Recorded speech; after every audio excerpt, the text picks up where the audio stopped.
B Ed college లెక్చరర్గా ఉండగానే మీరు చాలా ఐరోపా దేశాలు పర్యటించారు. అక్కడ విద్యా విధానానికి మన విద్యా విధానానికి మీరు గమనించిన తేడా ఏంటి? నేను మొట్టమొదట వెళ్ళినటువంటి European country France. Okay.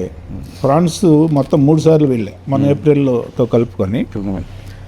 Denmark వెళ్ళా.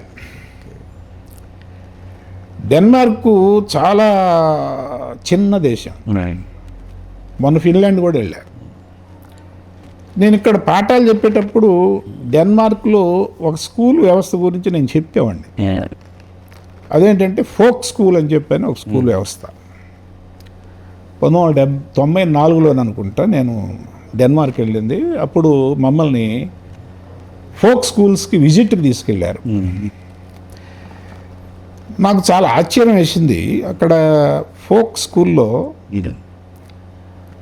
అసలు పిల్లలు కానీ టీచర్లు కానీ వాళ్ళకు ఉండేటటువంటి కరికులం కానీ వాళ్ళ మెథడ్స్ కానీ చాలా డిఫరెంట్గా అనిపించినాయి. అంటే వాళ్ళ వ్యవస్థకి మనం చేరుకోవాలంటే మనకి ఎన్ని సంవత్సరాలు పట్టుద్ది అని మనసులో అనుకున్నాను నేను.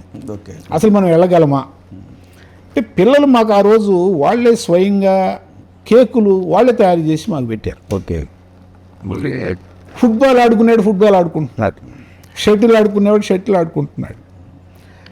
ఒక నిర్దిష్టమైనటువంటి సిలబస్ ప్రత్యేకంగా ఏమి ఉండదంటే వాళ్ళకి ఎవడి సిలబస్ వాడిదే.